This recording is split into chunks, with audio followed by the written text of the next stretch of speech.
Baik, wassalamualaikum warahmatullahi wabarakatuh. Kok wassalamualaikum salah? Assalamualaikum warahmatullahi wabarakatuh. Lanjut untuk materi di channel saya. Nah, ini ranahnya rekayasa perangkat lunak. Untuk beberapa materi mengenai rekayasa perangkat lunak dapat dilihat di playlist ya di channel saya. Ya, mudah-mudahan dapat memberikan informasi yang berguna ya bagi teman-teman semua. Baik, sekarang saya ingin mempresentasikan mengenai SDLC ya, di bidang rekayasa perangkat lunak, Software Development Lifecycle. Seperti apa sih SDLC? Ayo kita lanjut. Oke, Software Development Lifecycle. Jadi kita di materi sebelumnya, mungkin bisa dilihat di playlist saya ya di RPL, di rekayasa perangkat lunak, kita pernah menjelaskan tentang masalah yang namanya software proses. Nah, jadi software development lifecycle ini adalah bentuk daripada modifikasi dari software proses yang mana kita pakai untuk membangun suatu perangkat lunak sesuai dengan kebutuhan. Ya, sekali lagi ya, yang namanya membangun perangkat lunak, awal titik startnya itu bisa berbeda-beda. Jadi tidak setiap orang membangun perangkat lunak itu dengan langkah yang sama pada awalnya. Karena beda-beda ya, ada yang dananya tidak terbatas. Nah, kalau dana tidak terbatas, enak bikin perangkat lunaknya. Tapi gimana kalau dananya terbatas? Belum lagi waktu yang terbatas, gitu ya. Nah, itu mungkin kita harus memanfaatkan segala sumber daya, mungkin sumber daya juga terbatas, gitu ya. Nah, artinya setiap orang yang membuat perangkat lunak itu pasti dimulai dengan kondisi yang sangat berbeda. Nah, di sini SDLC ini, Software Development Lifecycle ini sifatnya bukan apa ya, bukan saklek, tapi di sini disediakan berbagai mekanisme yang bisa dijadikan acuan ya untuk membuat perangkat lunak sesuai dengan kondisi yang dihadapi oleh para developer dan para customer-nya. Nah, ada beberapa SDLC yang akan kita jelaskan nanti. Yang pasti masing-masing SDLC itu ada kelebihan dan ada kekurangannya masing-masing. Oke, kalau kita lihat dalam membangun perangkat lunak itu biasanya ada 4 fase umum ya. Yang pertama planning, kedua developing, ketiga itu evaluation, lalu yang keempat itu evolutioning. Evolutioning itu apa sih? Itu adalah bagian di mana perangkat lunak itu berevolusi, artinya berkembang. Dari sisi mananya? Macam-macam ya. Ada yang dari sisi teknologinya, ada yang dari sisi arsitekturnya, bahkan ada yang dari sisi fungsinya. Jadi misalnya pada awalnya perangkat lunak hanya memiliki 10 fungsi, kemudian perangkat lunak itu berevolusi menjadi memiliki 15 fungsi. Atau awalnya dibangun dengan arsitektur monolitik, lalu diubah menjadi microservice seperti itu. Oke, menurut Pressman ada 4 ya proses flow yang bisa diadaptasi nanti menjadi software development yang life cycle. Yang pertama itu ada linear. Nah, dalam framework activity-nya Pressman memperkenalkan 5 framework activity yang dimana itu ada communication, ada planning, ada modeling, ada construction, dan deployment. Nah, untuk yang A, yaitu linear process flow, artinya mulai dari communication, planning, modeling, construction, dan deploy, itu dilaksanakan secara berurutan, secara sekuensial, jadi satu-satu. Itu yang dimaksud dengan linear process flow. Kemudian ada yang iteratif. Iteratif itu artinya mulai dari communication, planning, bisa kembali lagi ke communication gitu ya, bisa diulang. Kemudian modeling, lalu belum selesai, boleh diulang lagi. Lalu construction, apabila masih jelek codingnya, bisa lagi balik ke communication dan lalu deployment dan seterusnya. Jadi iteratif itu bisa berulang kali. Nah, jangan lupa ini adalah proses flow sesuai dengan buku Pressman. Apabila teman-teman menggunakan textbook yang lain, maka sesuaikan saja yang dimaksud dengan linear process flow itu dengan referensi yang teman-teman punya. Nah, kalau di Indonesia sendiri kan biasanya yang pertama itu adalah analisis, habis itu perancangan, kemudian implementasi atau coding, kemudian pengujian, setelah itu baru deployment dan maintenance. Nah, itu disesuaikan saja ya dengan referensi yang teman-teman miliki. Lalu yang ketiga atau yang ke-C itu ada yang namanya evolutionary process flow. Nah, itu communication, planning, modeling, construction, deployment, balik lagi ke communication, gitu ya. Jadi dia berbentuk sebagai suatu circle. Nah, ketika selesai proses deployment, maka bentuknya adalah increment release, artinya perangkat lunak itu tidak dirilis secara bersamaan atau dalam satu bundel utuh, tapi dirilisnya bisa jadi per modul. Misalnya ada iterasi 1, itu adalah modul A, iterasi 2, itu modul B, iterasi 3, itu modul C, dan seterusnya. Itu adalah evolutionary process flow.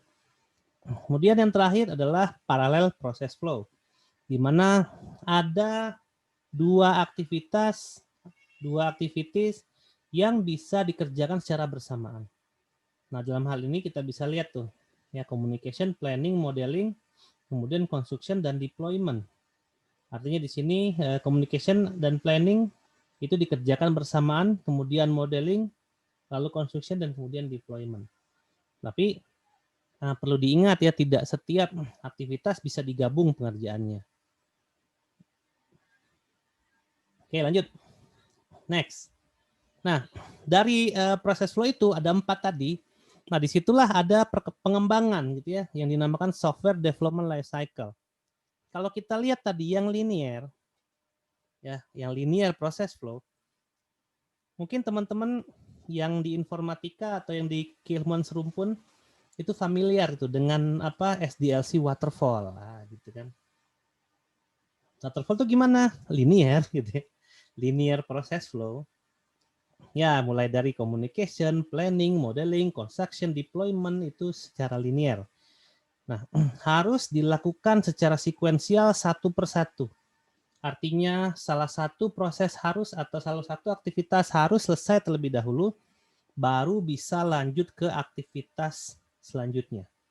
Apabila belum selesai, maka tidak boleh lanjut. Ya, karena memang seperti itulah aturan di waterfall ini. Nah, pengembangan waterfall ini termasuk pembangunan perangkat lunak klasik, gitu ya, di mana dia bentuknya adalah linear flow seperti yang tadi kita jelaskan sebelumnya. Nah, kalau kita menggunakan activitiesnya Summerfield, ya textbooknya Summerfield dia mulai dari requirement definition, lalu system and software design, kemudian implementation and unit testing, integration and testing, lalu ke operation and maintenance. Nah, kalau di Summerfield sebenarnya sama sih ya, harus selesai satu persatu. Kemudian kalau sudah masuk ke operation and maintenance, dia bisa mengalir lagi ke atas tergantung dari kebutuhan, gitu ya. Nah, kalau broad gimana? Broad juga seperti ini, gitu ya, waterfall-nya. Requirement, design, implementation, testing, maintenance. Nah, kalau di broad aktivitasnya setelah requirement, lalu desain bisa balik lagi ke requirement, gitu ya.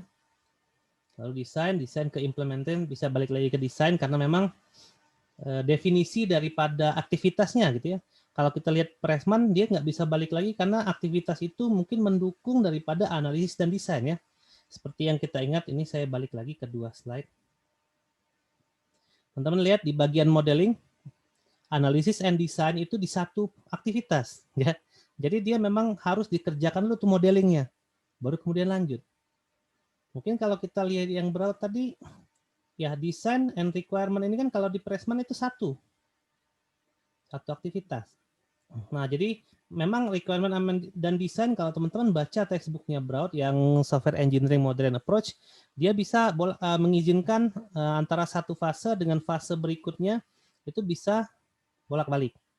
Cuman yang tidak bisa tuh ketika kita implementation kita balik lagi ke requirement tuh nggak bisa.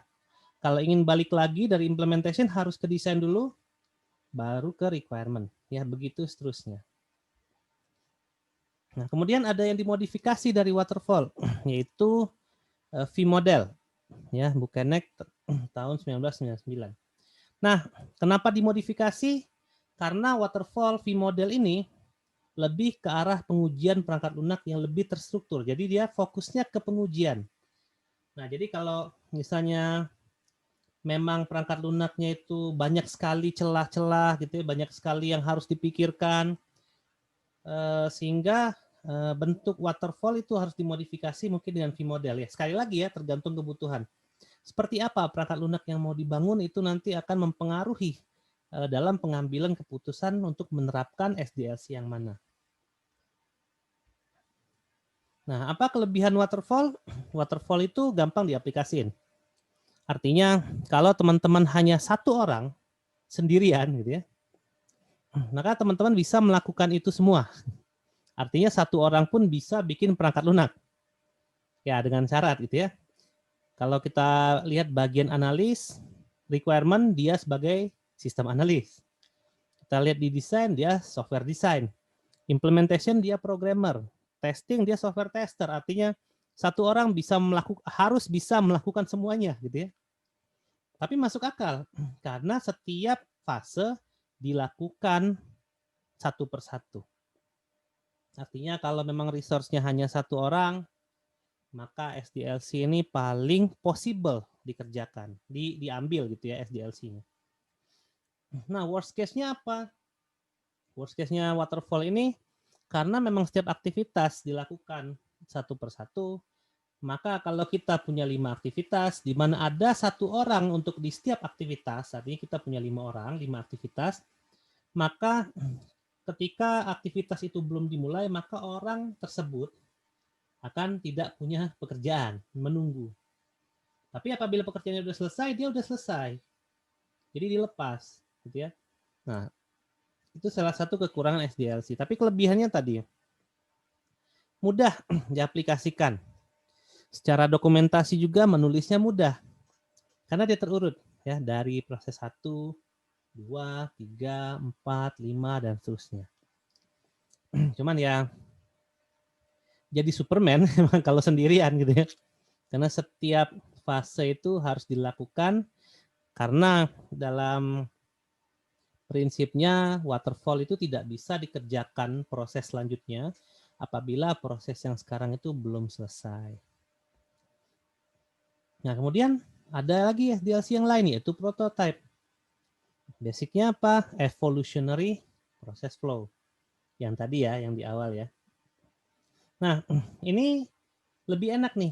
Ya, seperti yang kita lihat tadi, setiap iterasi menghasilkan suatu modul. Nah, ini adalah prototype. Nah, di sini ada quick plan, quick modeling design, construction, deployment, feedback, communication. Jadi ini quick ya. Kalau tadi kan Pressman itu kan communication plan, modeling, construction, deployment satu-satu. Nah, karena dia iteratif, maka quick plan, quick modeling design, jadi harus cepat. Construction of prototype, kemudian development, delivery and feedback, balik ke communication lagi. Jadi nanti bisa jadi kita mendesain setiap iterasi itu satu modul. Bisa gitu ya. Jadi itu adalah prototype. Ya ada kelebihannya. Nah, kelebihannya adalah kalau misalnya ada modul yang harus diperbaiki, kita tidak harus memperbaikinya dari awal. Kita bisa lakukan per iterasi. Nah, kekurangannya adalah kadang-kadang prototype itu bukan software yang udah jadi ya. Namanya juga prototype itu belum jadi. Cuman karena dia sudah ada bentuk softwarenya udah ada. Nah, konsumen tuh seringkali menganggap itu udah selesai, padahal belum gitu ya. Nah, dan itu yang biasanya apabila konsumen kita tidak mengerti dan dia menganggap perangkat lunak itu udah selesai, maka dia sering apa ya, seperti menyudahi proyek ini padahal itu belum selesai. Ya. Nah, biasanya suka ada kompromi nih antara developer dengan konsumen. Ya kalau developernya nakal sih ya udah dianggap udah selesai padahal bug masih di mana-mana gitu ya. Nah, cuman disitulah developer harus menjelaskan bahwa ini masih berupa prototipe, walaupun bentuknya udah ada, walaupun udah bisa dipakai kadangkala gitu ya, tapi ini bukan merupakan software utuh yang memang siap untuk dioperasikan. Oke, kemudian ada lagi Spiral. Nah, ini BOEM tahun 1988. Spiral itu perangkat lunak itu dimulai dari bagian paling kecil hingga bagian paling besar. Sehingga perangkat lunak itu lama-lama nanti akan menjadi perangkat lunak yang utuh. Ya, ya agak sedikit berbeda dengan prototipe yang tadi gitu ya. Nah, ini versi aslinya. Kalau yang tadi versi Pressman, karena kita menggunakan activity-nya Pressman, ini versinya BOEM asli langsung gitu ya. Jadi kalau versinya BOEM itu ada risk analysis, ada prototype 1 sampai terus gitu ya. Ada benchmark nanti, ada desain. Jadi desain itu misalnya di awal itu desainnya masih coretan tangan. Nanti satu iterasi. Kemudian desainnya dibagusin pakai tools ya. Kemudian desainnya diperdetail dan seterusnya. Termasuk kode juga sama. Pertama masih dibuat kode yang berupa framework misalnya. Setelah framework dibikin lagi kerangka yang lebih detail. Makin lama nanti makin detail. Jadi itulah SDLC spiral. Nah, spiral itu katanya sih gitu ya, baik digunakan untuk pengembangan software berskala besar. Bisa jadi gitu ya, kalau dilihat dari perilakunya spiral, karena secara desain, secara analis, secara konstruksi kode, setiap putaran tadi gitu ya, itu menunjukkan sesuatu yang lebih detail. Artinya seperti desain itu, setiap putaran itu desainnya makin detail, kode juga sama. Ya. Nah, langkahnya itu juga harus dikerjakan satu persatu ternyata. Ya, benar. Ternyata spiral itu adalah kombinasi daripada waterfall dan prototype. Jadi ada kelebihan dan kekurangan antara waterfall dan prototype itu disatukan di sini. Artinya kelebihannya disatukan, kekurangannya pun disatukan. Oke, kalau kekurangannya memang ya gini. Ketika sudah ada desain, kadangkala memang konsumen sudah menganggap ini adalah desain akhir, padahal ini baru desain awal, gitu ya. Nah ini nih kadang-kadang nih ya, yang agak sulit ya kita kompromi dengan konsumen. Seperti prototype tadi, padahal ini kode baru berupa framework belum jadi, tapi sudah dianggap selesai, gitu ya, belum detail. Nah akhirnya memang kalau kita menggunakan spiral, ini agak sulit gitu ya. Kita yakinkan konsumen bahwa ini bisa dilakukan, gitu ya. Kemudian karena setiap langkahnya itu sangat beresiko seperti waterfall, kan ini kan gabungan waterfall tadi ya. Artinya satu step itu memang harus selesai, harus dengan baik gitu ya diselesaikan. Karena memang kalau kita lihat dari frameworknya Braud tadi ya, yang asli dari BOEM dari BOEM yang asli, dia ada risk analysis gitu ya di awal.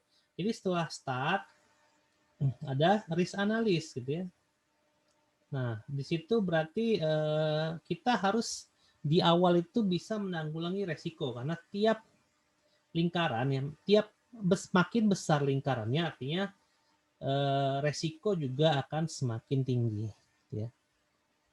Jadi memang dia harus diatasi, kalau tidak ya mungkin ketika kita akan menuju lingkaran yang lebih besar ternyata resiko bisa terjadi di situ sehingga menyebabkan lingkaran yang tadi tidak semulus itu gitu ya. Mungkin jadinya membesar gitu ya, di salah satu aktivitasnya. Nah, kalau kita berbicara masalah software itu ada tingkat maturity-nya ya, artinya apa ya? Seberapa pantas gitu ya software itu untuk dipakai. Ini sebenarnya ada kaitannya dengan audit ya, audit perangkat lunak. Jadi ada levelnya nih, ada level 1 inisial gitu ya. Artinya proses pembangunan perangkat lunaknya masih kacau. Ada versi 2 repeatable, proses manajemennya sudah dibangun. Jadi sudah ada jadwalnya, sudah ada penelusuran masalah biaya dan seterusnya. Terus ada level 3 yang sudah di-define, artinya sudah didokumentasikan dengan bagus, sudah punya standar dan lain-lain. Lalu ada manage, artinya bisa dipahami secara kuantitatif, kemudian bisa dihitung secara detail. Biasanya kalau udah manage ini biaya programmernya itu man hour ya, jadi per jam bayarannya tuh. Lalu yang kelima itu adalah optimizing. Nah, di sini biasanya pemanfaatan daripada automatic tools ya, case tools. Case itu adalah computer aided software engineering, artinya perangkat lunak yang kita pakai untuk membangun perangkat lunak. Nah, akan mabuk kan. Ya, contohnya kalau mau bikin perangkat lunak pakai PHP kan, itu ya bahasa pemrograman itu case gitu ya. Kemudian kalau mau bikin UML, teman-teman pakai Asta. Nah, Asta itu kan perangkat lunak ya, dibuat untuk memodelkan perangkat lunak ya. Nah, itu adalah case, namanya case tools. Computer Aided Software Engineering Tools. Nah, kalau ada perusahaan yang sudah memanfaatkan banyak banget IDE, case tools, dan lain-lain, itu makin cepat bangun perangkat lunaknya, makin bisa dipercaya sehingga dia bisa mendapatkan level paling tinggi ya dalam sisi maturity, yaitu level 5, optimizing. Oke, banyak sebenarnya gitu ya SDLC yang tidak dijelaskan di sini. Teman-teman bisa cari SDLC itu ada apa aja. Yang pasti kita patokannya proses flow aja tadi ada 4. Ada linear, ada iteratif, ada evolutionary gitu ya. Lalu ada paralel. Nah, itu aja fokus kita. Kemudian bagaimana nanti itu dimodifikasi kita sesuaikan dengan SDLC yang kita bisa nanti cari. Ya. Nah, ada lagi SDLC yang mengambil dari salah satu itu, tapi yang modern ya, itu namanya agile development. Nah, agile itu nanti akan kita bahas gitu ya. Tapi di sini sebenarnya agile itu udah lama sih gitu ya. Tapi biasanya banyak juga yang nggak tahu atau banyak yang pura-pura agile gitu ya. Ada istilah yang kayak gitu. Oke, baik. Agile akan kita bahas di pertemuan selanjutnya ya, bukan pertemuan apa? Video selanjutnya ya. Ya udah itu saja mungkin ya pada video kali ini. Semoga informasinya bermanfaat bagi teman-teman semua. Kalau ada salah kata saya minta maaf. Saya pamit. Wassalamualaikum warahmatullahi wabarakatuh.